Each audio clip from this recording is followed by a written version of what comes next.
En fait, c'est une histoire d'amitié de cinéma. Le projet du film, il est né dans la tête de Laurent il y a à peu près, je crois, 3 ans, quelque chose comme ça. Et puis, il a eu ce diagnostic de cancer, d'un cancer assez grave, et donc et ça l'a un peu évidemment abattu. Et quand je l'ai lu, je lui ai proposé qu'on reparte comme en 40, c'est-à-dire qu'en fait, je sois à l'écriture du projet, que je sois comme un copilote pour la préparation, que je sois aussi sur le tournage, aussi presque comme un messager, un go-between, si jamais il était fatigué entre moi et les acteurs, les actrices, les techniciennes, les techniciens.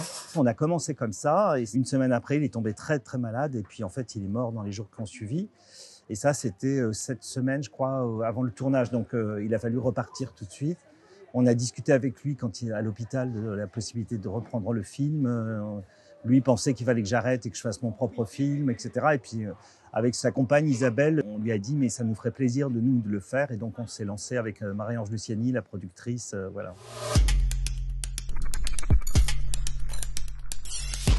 Moi, je ne fais pas tant de différence que ça entre les non-professionnels et les professionnels. Par exemple, Éloi Pohu, qui joue le rôle de Enzo, le rôle principal, il n'avait rien fait. C'est un garçon qui se destinait plutôt à la natation à un haut niveau. C'est pas un non-professionnel, c'est un acteur qu'on a découvert qui, malgré ses 16 ans, avait du désir pour ça. Et d'ailleurs, si vous demandez à Pierre Francesco Favino et Élodie Boucher, quand ils ont joué les scènes avec Éloi, ils étaient assez subjugués par le fait que lui imposait son rythme aux scènes, avec son mystère, avec ses ambiguïtés, avec son jeu un peu lascif, etc.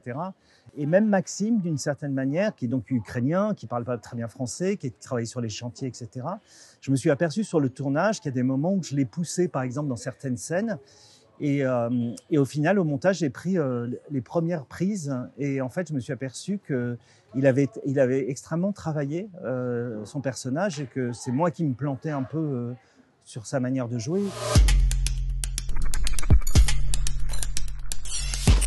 En fait, Enzo, c'est quelqu'un qui est un déclassé dans sa propre famille et qui se considère comme tel et qui, je pense, a une espèce de position de force malgré tout. Il veut se cogner au réel. Et en dehors de ça, quand il rencontre Vlad, donc cet ouvrier ukrainien, ça le projette dans encore autre chose. Ce gamin, il fantasme un peu la guerre en Ukraine. C'est pas un film qui statue beaucoup sur la guerre, il statue beaucoup sur le fantasme, c'est-à-dire que ce gamin, il devance l'appel aux armes d'une certaine manière parce qu'en fait, il a envie de se confronter à quelque chose, etc. Et qu'évidemment, ça rentre dans un fantasme plus large, très romantique, de fuite, de fuite en couple presque, voilà, de s'enfuir avec comme des évadés de la nuit, quoi, avec Vlad.